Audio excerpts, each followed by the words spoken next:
Ferdinand Marcos, and I am the President of the Republic of the Philippines. I stand today on behalf of 110 million Filipinos. People, hello words and hello Philippines. Shout out sa lahat ng mga Marcos loyalists and supporters sa lahat ng Pilipinos sa buong mundo. At anyway guys, mayroon tayong upload videos update sa inyong lahat na kung saan ang Pangulo ay umikot po sa buong region ng NCR, no? Itong briefing niya ito, mga kababayan, ay ito po, nandito po ang Cagayan, Tuguegarao, Kalinga, no? Inisa-isa niya na lang, no? Kumbaga isahan na lang ang briefing niya, na kung saan mga kababayan medyo nakaka-sad din ng puso sapagkat ang laki ng damage sa agri-sector na alam po natin ang Pangulo ay sekretary ng DA. So siya po ang nakatoka dyan at gagawa ng paraan kung paano niya ma-provide ang pangangailangan ng mga magsasaka, lalo na po sa mga mais. Ang laki ng damage, sabi niya nga, no? Medyo paano siya guys, napaatras siya, no? Sa laki ng damage ng corn. Siyempre sa agri-sector talaga ang laki. So ang Pangulo diyan mo malalaman, makita kung gaano kagaling ang isang Pangulo at mag-provide at madiskarte, no? Gawa ng paraan yan para matustusan ang problema ng ating mga magsasaka. So nakikita ko gawa niya ng paraan, mga kababayan, ayon sa kanyang mga mungkahi, no? So hindi lang diyan, mga kababayan, ang kanyang bibrief, no? At nalaman ang bawat problema ng region, ang bawat region ay namigay siya na naman ng milyones ng mga chiki. Nako, naloka ako guys, ng bawat region, ha. Nakita nyo dito sa video na ito, mga kababayan, ha, mayroon ako isang mataan na isang gobernador na talaga naman grabe kung bumanat sa EDCA. Walang iba kundi ang gobernador ng Cagayan, si Gobernador Mamba. Siyang kauna-unahang nakatanggap ng cheque, mga besyang. At the rest, no? So, believe ka sa kay Pangulong Marcos Jr. Lahat po ng region ay nakatanggap po ng milyones para sa pangangailangan ng bawat region. Hindi lang po yan, hindi pa puro nagtatapos yan, mga kababayan. Tuloy-tuloy ang kanyang pagpaabot ng tulong at nakamonitor po yan. At siyempre, nandyan din po ang ating Senator Amy Marcos. Ang lahat, ang ibang gabinete niya, of course, kudos sa sekretary ng DSWD, Secretary Gatchalian. Yung mga report sa ating mahal na Pangulo parang talagang nakakalungkot din. Ito talaga si Bagyong Igay, nag-iwan talaga ng damage. Pero guys, kaakibat na natin yan, no? Sa buong mundo. Hindi lang naman tayo nakaranas ng ganyan, pero kailangan din talaga yung solusyon at tulong at pagtutulungan ng bawat isa, no? Ang pagkakaisa ay madaling masolusyonan yan at makausad sa mga problemang na guys, na kinaharap ng bansang ito. Kaya ayan na, mga kababayan, nag-distribute ng cheque ang ating mahal na Pangulo. Congratulations sa mga gobernador na nakatanggap, sa mga LGUs. God bless Philippines. Thank you guys for watching. Don't forget to like. Tinatawagan po natin si Governor Manuel Mamba. Tayo po muna'y umupo. Don't forget to like, guys. Congratulations po. Para sa lalawigan ng Kalinga, tinatawagan po natin si Governor James Eduba.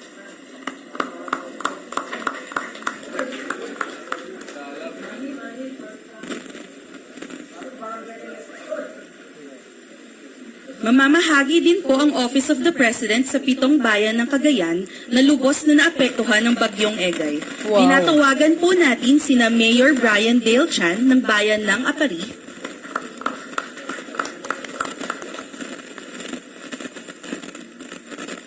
Mayor Abraham Bagasi ng bayan ng Sanchez Mira,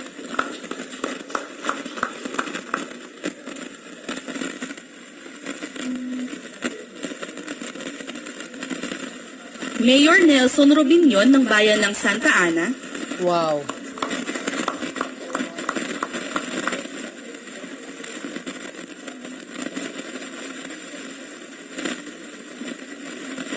Vice Mayor Jesus Florencio Vargas ng bayan ng Abulug.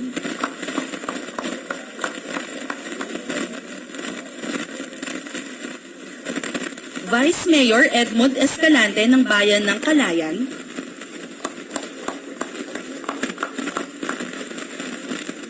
at Vice Mayor Ruben Fagela ng Bayan ng Santa Teresita.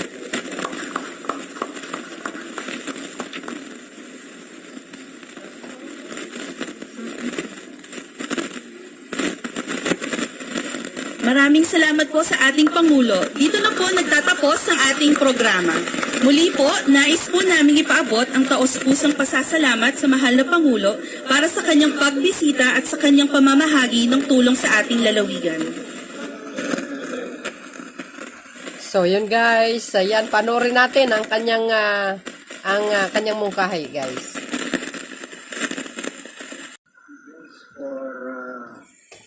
Inside the evacuation center is 15,322, and the number of evacuees outside of the evacuation center, these are the attack unable program, is 6,685, with a total individual of 22,007. Most of these are preemptive evacuees. Have they returned? Is that have they returned? Yes, most of them have returned. Very few are still in the evacuation center. On the estimated cost of damage as of 3 p.m. July 28, 2023,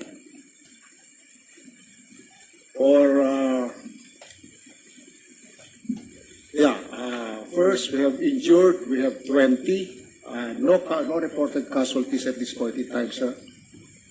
And for the damaged houses, in 9 municipalities, mostly the northernmost along the coastal towns of the province. Partially is 1,542, and those totally damaged houses is 83.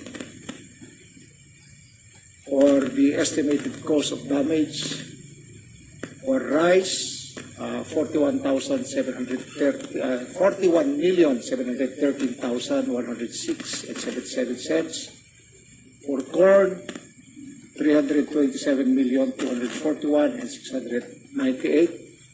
For high value crops, we have 123,270,550. And for fishery, including destruction of boats along the coastline, is 47,215,000. For a total of 539,442. For livestock, in 8 municipalities, we have 1,050,380. And for infrastructure, this is for the entire province, 862,300,000. Yung infra na yan is all infra. Yes, sir. Not agri-infra. All Not infra. Okay. Yes, sir.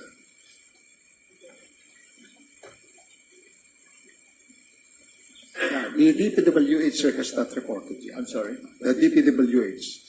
This is for the LGUs. Yes. Thank you, sir. Alright. Ang laki nung sa mais. Ang laki ng damage. Yan ang malaki, sir, dahil Oh. most of our yung mga mais, sir, standing crop na ito, and most of them is in the flowering stage. Yes, sir, wala. Buti wala kayong casualty, walang namatay. Yes, sir. We're awaiting yung 4 na missing namin na Coast Okay, Guard. so how do we service now since many have left the evacuation centers? Secretary Rex, since many have left the evacuation centers, do we still service nagbibigay pa rin tayo ng assistance? Mr. President, it's through the LGUs. As the LGUs request, kasi ibig sabihin may capability sila ibahay-bahay or i-sitio-sitio, we provide them. So, Mr. President, just to give an idea, before the storm struck, we had 52,000 on the ground. We were able to provide 14,000. So there's still marami pa na sa bodega. And I told the governor the other day, anytime the LGUs need, we will keep on deploying. Yeah, malaki pa rin eh. Eventually that were evacuated were 22,000. But hindi naman, not all of those are in distress.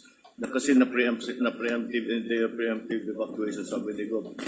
Oh, so, okay, so So we're servicing the 15,000 or 4,800 families? Mr. President, kasi di ba normally the LGUs will have their own. So they normally ask augmentation lang from the SWD. That's what we agreed on. But basta pag may request sila, we will deploy to the LGUs. So nasa servicean pa natin yung mga displaced? Yes, sir. Up to the time they left, no? Talagang LGU yun, sir. Unang-una, barangay muna, then yung munisipyo, and then we augment also from the province. And then that is the time when we will ask the SWD to help. Have we gotten to that point in Cagayan? Not really, sir. Kaya pa naman. Anyway, Kasi 2 days lang naman sila. Yeah, pero Mr. President, we sent out 14,000 directly to municipalities who requested. For instance, in the kung saan naglandfall sa Puga Island, we had pre-positioned there, and then we replenished it already, nandiyan si RD. And then yun sa Calayan Municipality also, we also had pre-positioned before the storm, nagamit nila, so we replenished them also. All right. Okay. So, all right. So, those who are left,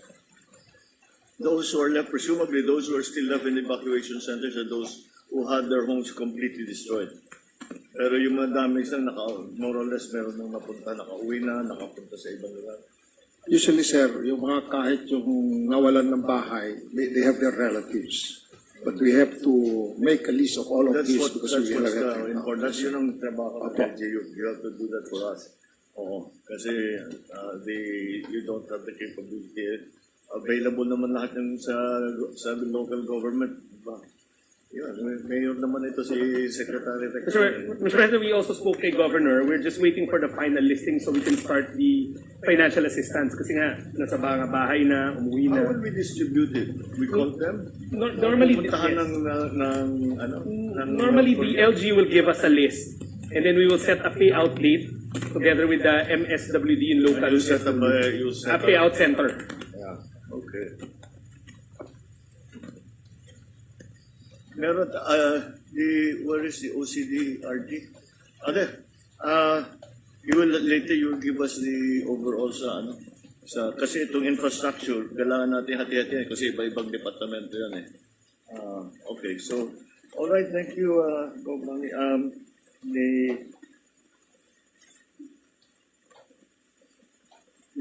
situation briefing for Kalinga is going to be next, and si ayan. Yes, to His Excellency, good afternoon. As of today, the province of Kalinga recorded 0 casualties. However, Super Typhoon Egay, I'll just read na lang siguro para did not spare us from the damages to properties and in agriculture.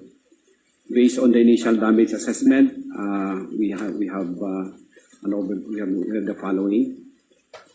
At present, we have a total of 801 affected families, composed of 3,939 individuals from the 6 municipalities and the city of Tabuk. There were 13 families composed of 45 persons who were now sent back as of yesterday to their homes after a preemptive evacuation. These families are mostly from Tabuk City. Dito kasi yung lower ng Chico River.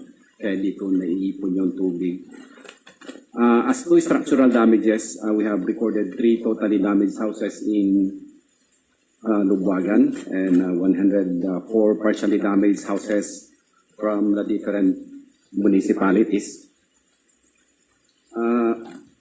We have also have schools in Taludan and Tindayan that were reportedly damaged. As to infrastructure, as reported by the lower and upper district of the DPWX, we have initial damage amounting to 322,745,564,000, which includes slope protection, farm-to-market roads, national roads, footbridges, and flood controls, including the mega dike at the city of Tabuk.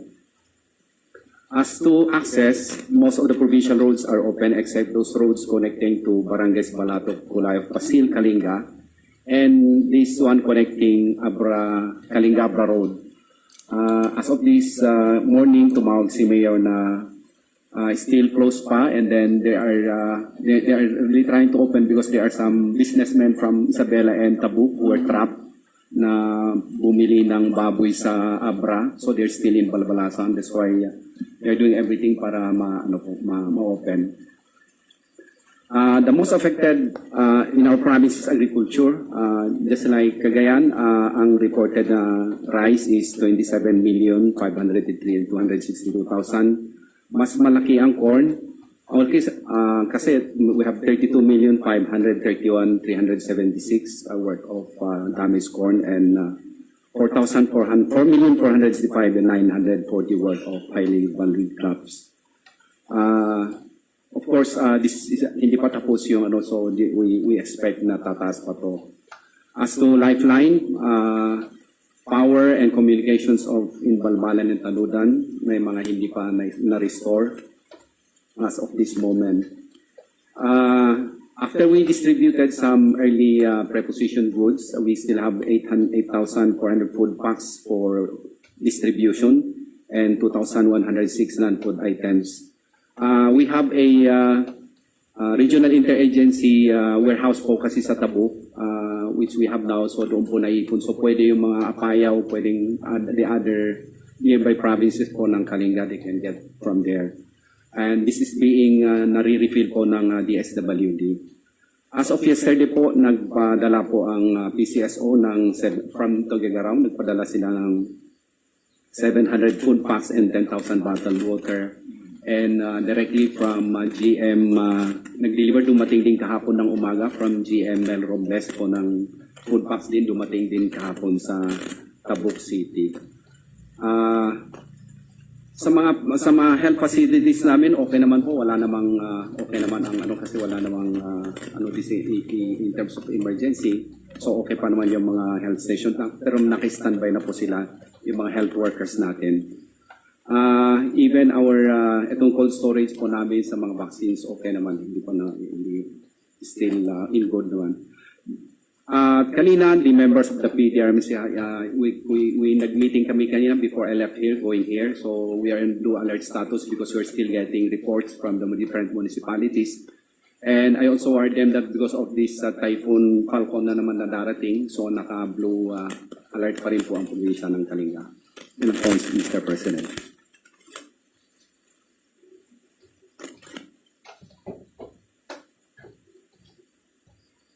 All right, thank you. Maganda naman yung response dito sa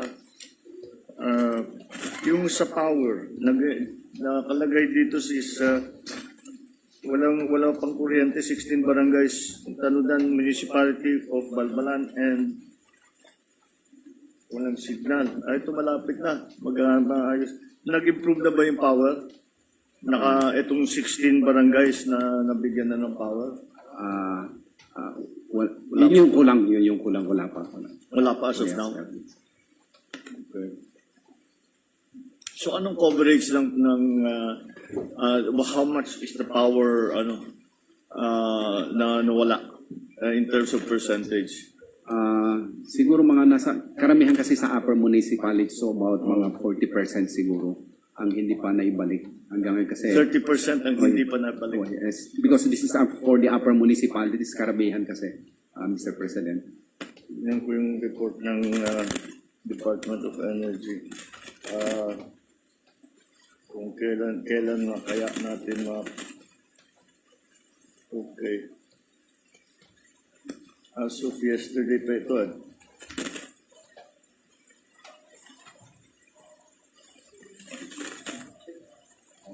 Tama, the same. Mga 30% pang. Pero Kalinga, Apayaw, Electric Cooperative, and Isabela, 100%. Cagayan is at 97%. Kalinga is that nakalagay dito 97% is of the power is already restored. Yeah. Siguro sa pero dito sa upper municipalities kasi as of this morning nakausap ko lang si Mayor, wala pa yung nila. But ganito yung report nila. O sige, yun siguro ang next natin na gagawin. We're all right for the relief goods. Sa Secretary Rex, we're all right for the relief goods. Pati for the Cagayan and Kalinga and Isabela. Isabela naman, hindi kayo masyadong yung disaster, yung nasa Kapitolyo. Yung... meron...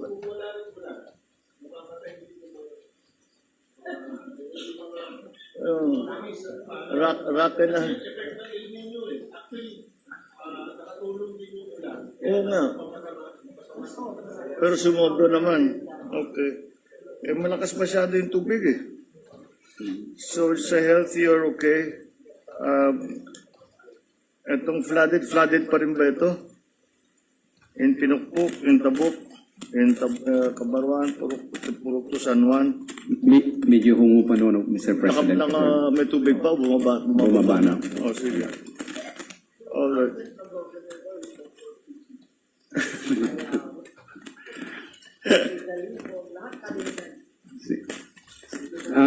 I think may hinahanap pa kasi missing sa Apayaw, kaya siguro hindi makaalis si Governor Butsi.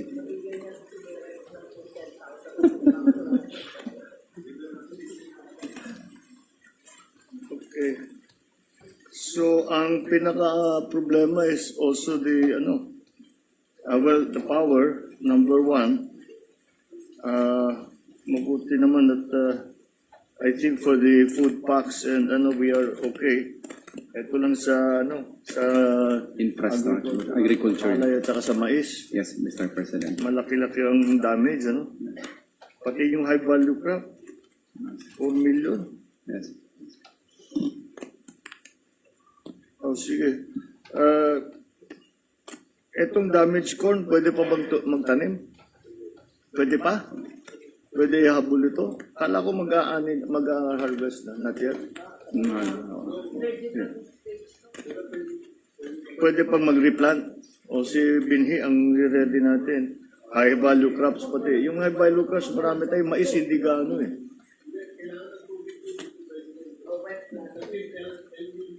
Oo nga. Oo nga, pero sumobra doon sa amin. Buti sa inyo medyo. Sir, kasi ang Governor Baba, sir, ito talagang palusot ito eh. Kasi it's the typhoon months. Yes. Oh. It's good kung hindi tatama ng typhoon, may makaharvest ka talaga. Pero pag ganito na tama ka ng typhoon, really, problema.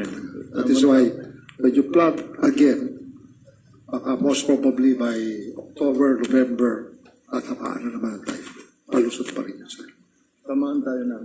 Typhoon. Pero pa rin typhoon dito up to October, November, December.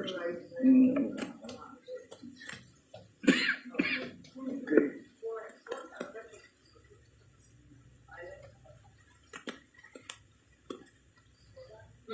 So the main issues is agri at saka sa Kalinga is agri and power. Oh, dito rin.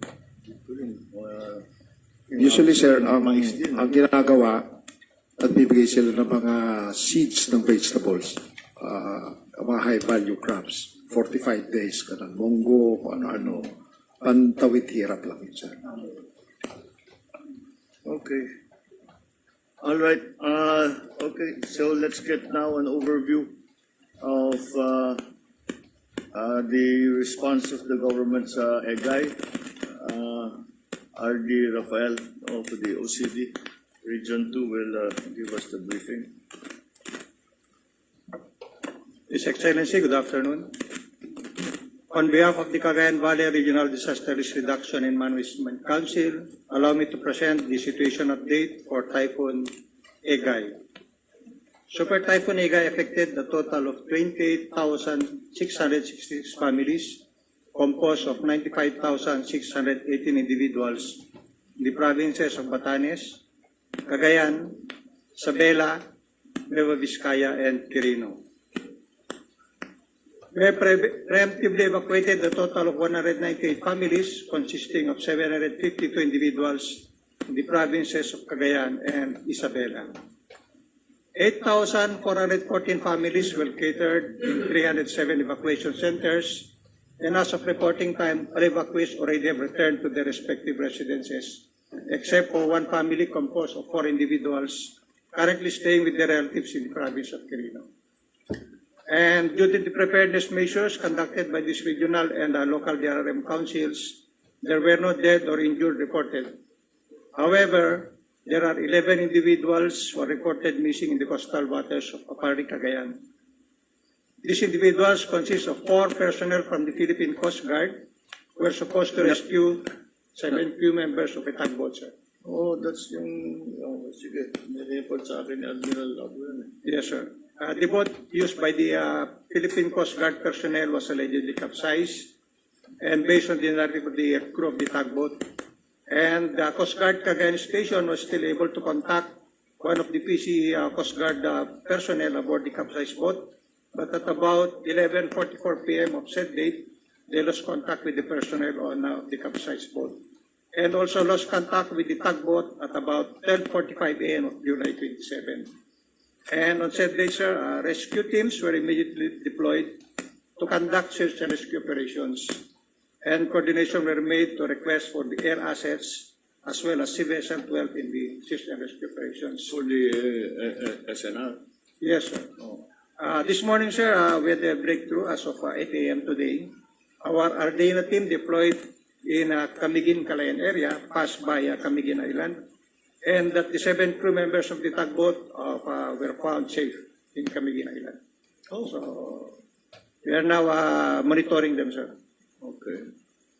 And for the status of lifelines, all roads in the regions are passable except that for the Tawis Bridge in Barangay Santa Barbara, Piat Cagayan, which is not passable due to scarred bridge approach. And we have 40 municipalities which experienced power interruption during the onslaught of Super Typhoon Egay. And as of reporting time, 29 municipalities or 72.5% have already been restored. The timeline of Caguelco 2, which is servicing this area, sir, is 100% of barangays will be restored by August 5, and full household restoration target is on or before August 7, 2023. For communications, Maataw, Batanes, and the municipalities of Cagayan and Santa Praxedes in Cagayan experienced network failure.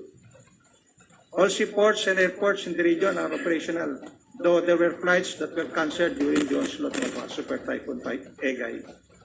36 municipalities declared suspension of classes and work, and 1 municipality declared state of calamity, and that's the municipality of Sanchez Mira in the province of Cagayan.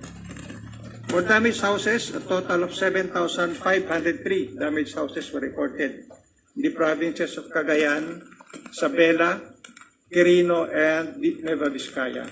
7,300 of which were partially damaged, while 203, sir, were totally damaged.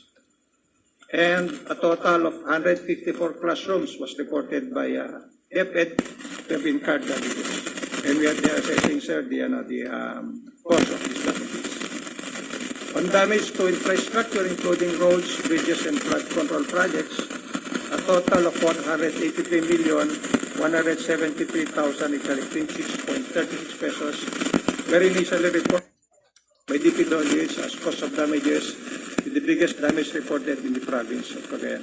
Though there were no break on the roads, only on the sides and the approaches of the bridges. And for the agro-fishery sector, a total of 774,240,116.95 pesos were reported as initial cause of damages. But we have...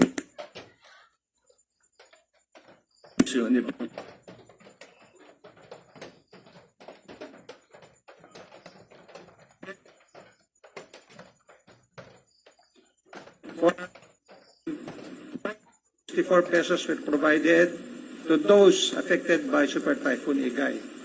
The Office of Civil Defense Region 2 have provided hygiene kits,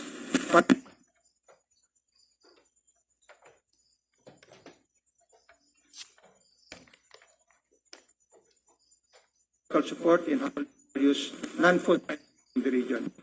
Meanwhile, the Department of Social Welfare provided non-food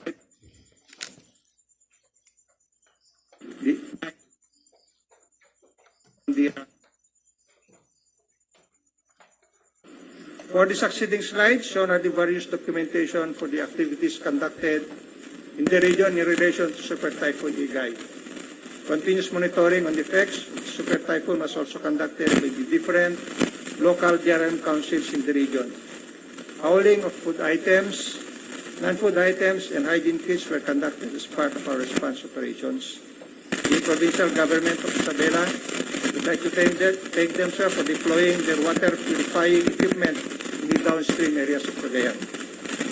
For our continuing disaster management operations, 4 RDNA teams were deployed on July 28, 2023 to assess the northern areas of Cagayan which were heavily affected by Super Typhoon Igay. As of reporting time, sir, the RDNA teams are still conducting assessment on the ground and identify the immediate needs for the early recovery. Your Excellency, that is the summary of the situation update in Cagayan Valley region. Thank you very much. Thank you, Artie. So it looks like the main issue here, of course, is the agri. Number one, yung agri. That's the yeah. Yes, thank you very much, Mr. President. I'd just like to reiterate what was already stated in Abra as well as in Region 1. Region 2 is very badly hit, and we worry that the loss of the Cagayan Valley rice stock will impact the entire nation. And we try to stipulate ways forward, firstly with an assessment of what can be salvaged of the rice and corn already standing. Many of them are still in the vegetative stage. Pinagtanim natin ng early planting. Wala naman nag-utos ng early bagyo. Yan ang problema. But I believe looking from overflight, it's possible that quite a bit can still be salvaged, and in which case we can concentrate on nitrogen fixing with organic fertilizers and the usual ammonium sulfate, urea, and the rest. Secondly, I believe another way forward, exactly as Governor Mamba has already stated, we should really start replanting, perhaps with rice, the 45-day species will work very well. We should, however, be wary of replanting any corn before November, as we are fully aware that floods and too much rain occurs before then. In terms of vegetables, I believe there are quite a few 10-day or even short periods such as the kangkong, kamotig, of course the munggo. Also, there are many varieties now that do well under wet planting in the HBC. We're using eggplant in Ilocos Norte, squash, cabbage, and so on. They do well with wet planting. Thirdly, I think that we can probably consider small ruminants and livestock for distribution, as in 2 to 3 months it's way out of abject poverty and misery. The other consideration would, of course, be educational and tuition assistance, since they will not be making any money on their produce or their livestock. So perhaps this is another area we can look at. To everyone, kamay sa kayong pamilya, idi, ita, agnanayon. Hana, agnervyos, awan maibati, na ubing, lola, lolo, ken ti mangalon, ti ken mangalap. Thank you, Sir Naime. All right. So I think in terms of attending to the evacuees, those who have been displaced, mukhang maayos naman. There are no injuries, there are no issues on healthcare because naalapan naman ninyo. So it is really well.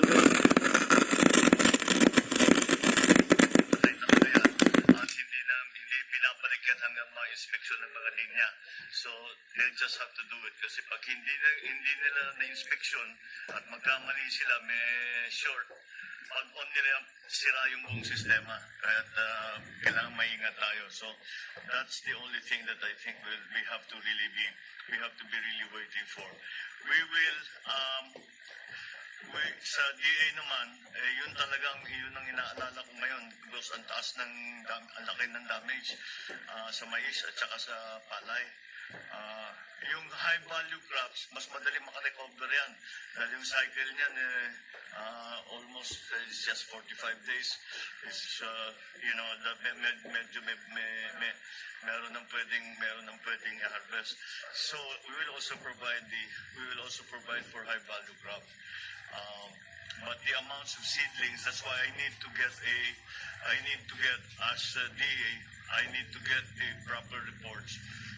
But anyway, as I told dun sa sinabi ko rin dun sa kabila sa Region 1, kung ano yung report niyo kahit hindi pa complete, basta ilagay niyo diyan na hindi pa complete or sa 80% complete or whatever, padala niyo.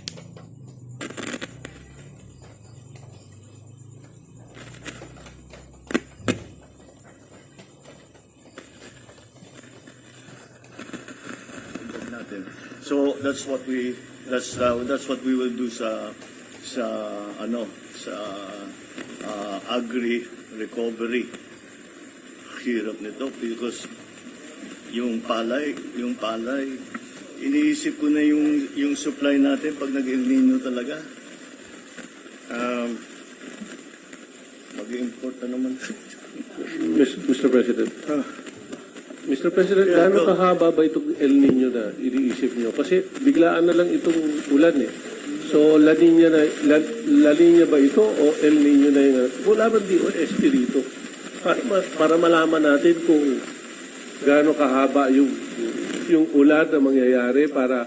Kasi kami sa Isabela... Supposed to be, technically, as of about 3 weeks ago, 3.5 weeks ago, nag-declare ng pag-asa na we're in El Nino. Patuloy naman ang bagyo. Tuloy-tuloy ang bagyo. But ang overall assessment nila hanggang first quarter ito ng next year.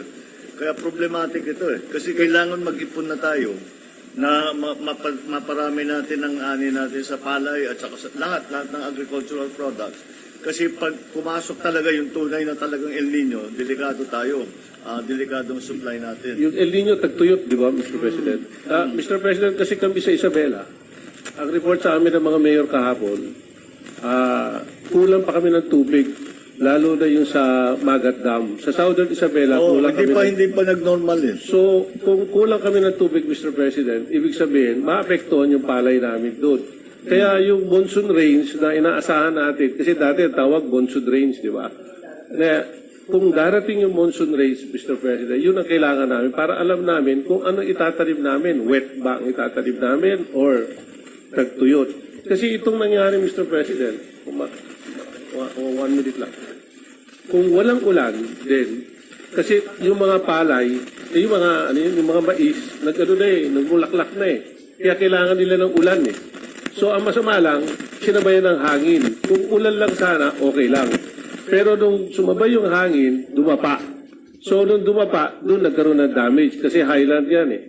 So ang importante, Mr. President, malaman lang natin kung ano talaga itong mangyayari. El Nino ba o darating pa yung mga ulan? Kaya nga, yun ang problema. Dahil ang forecast talaga, nasa El Nino na tayo. Dapat tagtuyot na. Exactly. Pero hindi nga eh. Hindi sumusunod sa forecast natin eh. Kaya nga, yung kailangan natin, Mr. President. Look, tignan naman ninyo ang buong mundo. Lahat ng forecast nila mali. Kahit sino, usually yung hapon, tama lahat eh.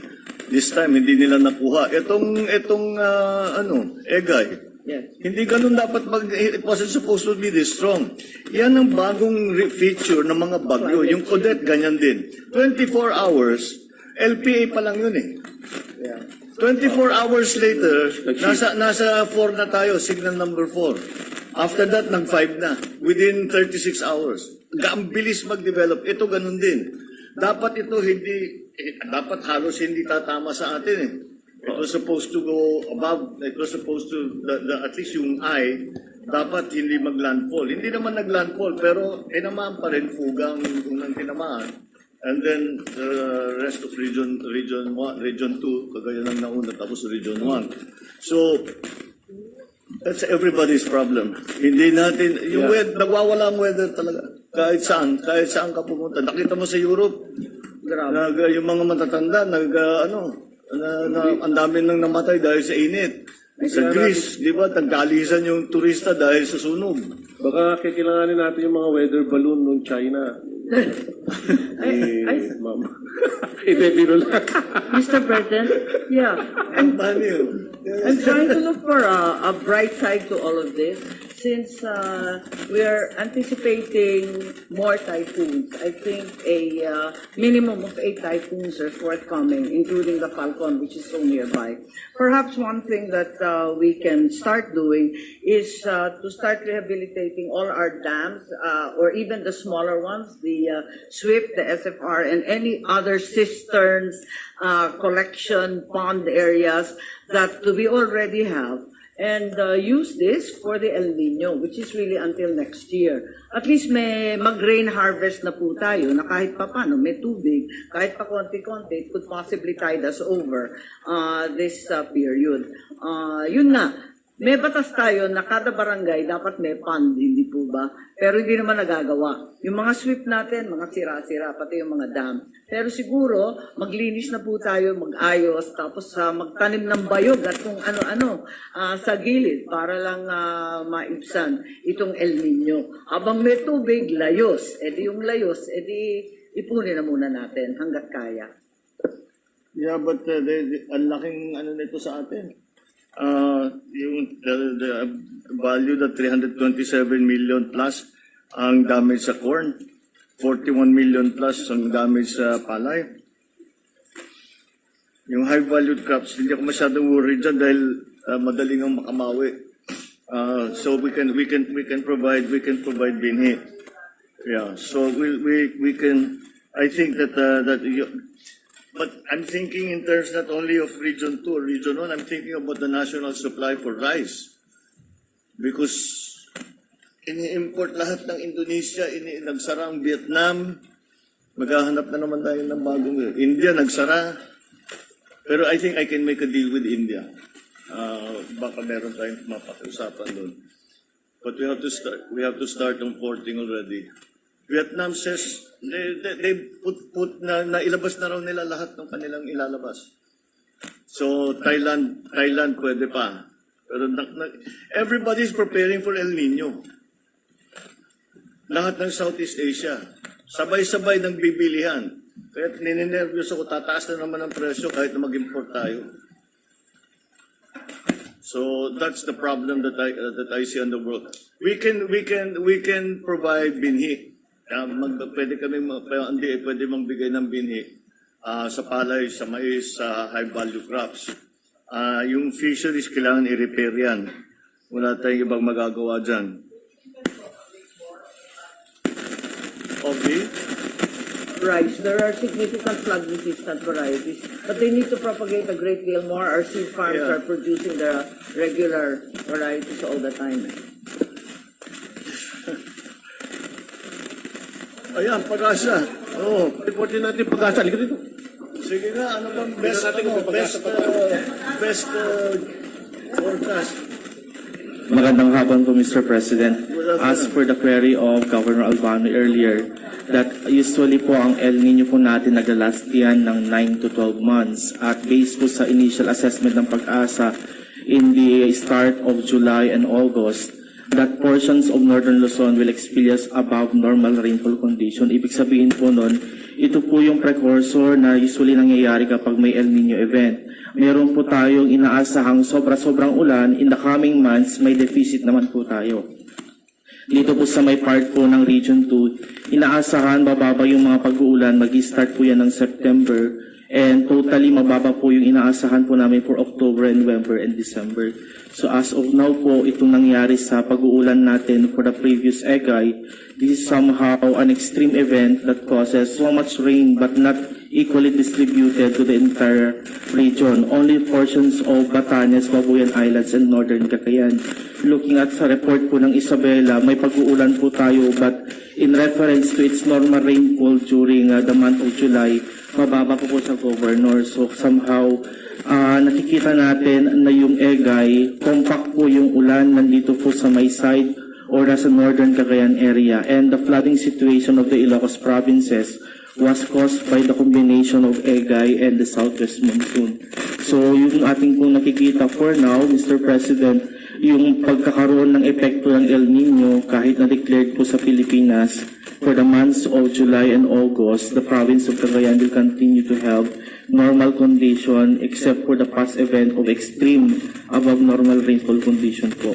Ang asahan natin, bababa na po talaga yung paulan namin sa rehiyon pagdating po ng Oktubre, Mr. President. Thank you po. Thank you. All right, so yes, that's why itong parating, ganun din. It will, ang track na is sumusunod din dito sa Egay. Actually, Mr. President, hihila na naman ng habagat. That seems to be the phenomenon in the last 2 typhoons. tama po, Mr. President, for our information po, si Bagyong Falcon ay pumasok po 11 o'clock kagabi at tracking po sa northwest po. Itong corner sa northern side ng Philippine Area of Responsibility yung initial track po natin. So, moving towards southern portion po siya ng Japan. So, hindi po siya inaasahan, ma'am, na papasok sa anumang landmass. The problem is, hihila po siya ng habagat that may affect the western section of Luzon and Visayas, in particular, Ilocos region, and some portions of Cordilleras po. We are here on a knife edge. Gusto natin yung ulan pero wag yung bagyo. Di ba? Dapat yung tamang-tama lang Kaya kailangan ma-eksakto. Wala naman tayong magawa. We cannot change the weather. But yun ang dasal ko. Nakikita ko may bagyo. Yung tama lang. Wag yung masyadong maraming damage. But anyway, to get back to Egay, we will provide as much as we can in terms of assistance, in terms of seedlings, binhi, na palagay ko, we will, ano yung tatanim natin, hybrid, o tatanim natin yung dry season ba, o pang wet season, hindi rin natin alam Well, if in July to November in Cagayan, Pag-asa is saying, except for extreme events such as this one, it will be normal. But I don't know what that means anymore. Kasi sinabi nga normal hanggang October, dalawa na yung bagyong dumaan. Dalawa na yung bagyong dumaan, parating pa itong Falcon, you don't know what it's going to do. Because again, of the new nature of the storms now, ang bilis mag-develop. Hindi kagaya noon na it takes 3-4 days from LPA to storm. Ngayon, within hours, talagang nagbabago. So, we just have to adjust and be careful. That's why maasa talaga kami sa Pag-asa to give us good information and good forecast. But it's a problem that everybody's facing. So, we will have to just deal with it as it comes. All right. I think that's the extent of the briefings.